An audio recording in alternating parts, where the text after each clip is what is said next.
रामायण के सारे चरित्रों के बारे में लगभग सभी लोग जानते हैं। सबको पता है कि भगवान राम के 3 भाई थे, लक्ष्मण, भरत और शत्रुघ्न, लेकिन बहुत कम लोग जानते होंगे कि भगवान राम की एक बहन भी थी जिनका नाम शांता था।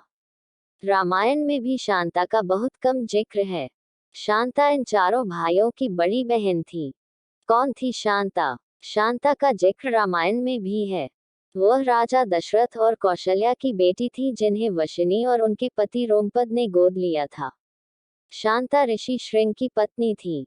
शांता और ऋषि श्रृंग के वंशज सेंगर राजपूत हैं जिन्हें एकमात्र ऋषि वंशी राजपूत कहा जाता है।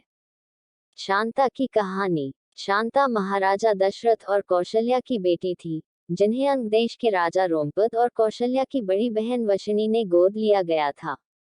वशिनी की कोई संतान नहीं थी।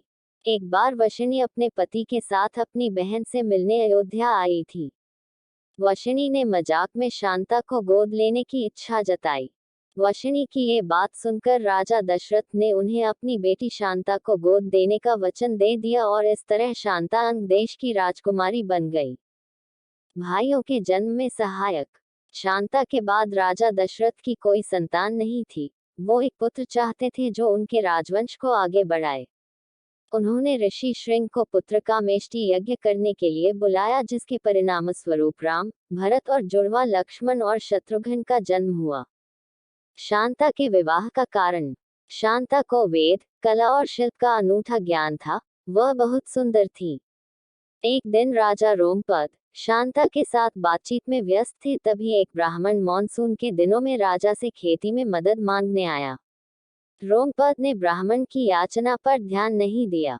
अपनी उपेक्षा से नाराज ब्राह्मण वहां से चले गए। वर्षा के देव इंद्रदेव भी अपने भक्त के इस अपमान से नाराज हो गए। इसलिए मॉनसून के मौसम में वहां बहुत कम वर्षा होती थी। सूखा पड़ने से वहां हाहाकार मच गया। इस समस्या से मुक्ति पाने के लिए रोमपद ऋषि श्रृंग के पास गए। रोमपद ऋषि श्रृंग से यज्ञ करने की विनती करते हैं। ऋषि श्रृंग के कहेनुसार यज्ञ किया जाता है, जिसके बाद अंग देश में वर्षा होती है और सूखे की समस्या खत्म हो जाती है। इससे प्रसन्न होकर रोमपद ने अपनी पुत्री शांता का विवाह ऋषि श्रृंग से कर दिया। शांता के बारे में विभिन्न मत। रामायण के कई पात्रों की कहानियों की तरह शांता के बारे में भी विभिन्न मत हैं। सत्य साईं बाबा ने 19 मई 2002 को दिए अपने एक प्रवचन में भगवान राम की बहन का जिक्र किया था।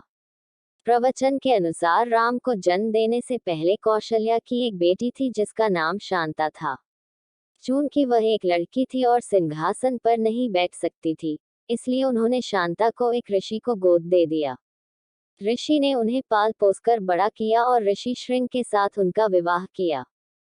राजा दशरथ का यज्ञ। दशरथ ने अपने मंत्री सुमंत की सलाह पर कुलीन ऋषियों को पुत्रकामेष्टि यज्ञ, यज्ञोपवीत संस्कार में शामिल होने के लिए आमंत्रित किया। दशरथ ने ऋषि श्रृंग को खास तौर पर आमंत्रित किया और समारोह में आने के लिए कहा। ऋषि श्रृंग एक महान ऋषि थे। वह जहां भी पैर रखते थे वहां समय पर बारिश, शांति और समृद्धि रहती थी। वहां लोग आनंद में रहते थे। सुमंत ने ऋषि श्रृंग के पास जाकर उन्हें ये यज्ञ कराने को कहा। ऋषि श्रृंग की शर्त। यज्ञ में आने का निमंत्रण मिलने पर ऋषि श्रृंग ने कहा, मैं अकेला नहीं आ सकता। मैं यज्ञ कराने के लिए सहमत हूँ, लेकिन मेरी पत्नी शांता भी मेरे साथ आएगी। वह भी ऋत्विक के रूप में कार्य करेगी। सुमंत इस शर्त को मानने के लिए सहमत हो गए। जब राजा दशरथ को शांता के बारे में पता चला, शांता और ऋषि श्रृंग अयोध्या पहुंचे। शांता ने दशरथ और कौशल्या के चरण स्पर्श किए। शांता को देखकर राजा दशरथ हैरान थे, क्योंकि वह किसी ऋषि की तरह दिखती थी। शांता ने जहां भी पैर रखा वहां से सूखा गायब हो गया। दशरथ और कौशल्या सोच में पड़ गए कि आखिर यह कौन है। तब शांता ने स्वयं अपनी पहचान प्रकट की। उन्होंने कहा, मैं आपकी पुत्री शांता हूँ। दशरथ और कौशल्या को यह जानकर बहुत खुशी हुई कि वह उनकी पुत्री शांता है, जिसे उन्होंने एक ऋषि को गोद दे दिया था। कहानी का एक और पहलू।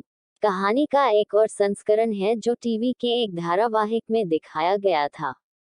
इसके अनुसार शांता को किसी को भी गोद नहीं दिया गया था।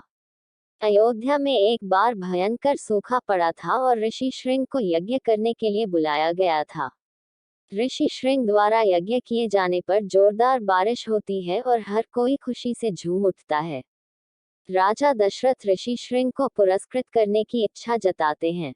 ऋषि श्रृंग की मांग। ऋषि ने राजा दशरथ की बेटी शांता का हाथ मांगकर वहां सबको चौंका दिया। हालांकि राजा दशरथ अपनी राजकुमारी बेटी का हाथ एक ऋषि को देने के इच्छुक नहीं थे, लेकिन फिर भी वह इस बात के लिए मान गए।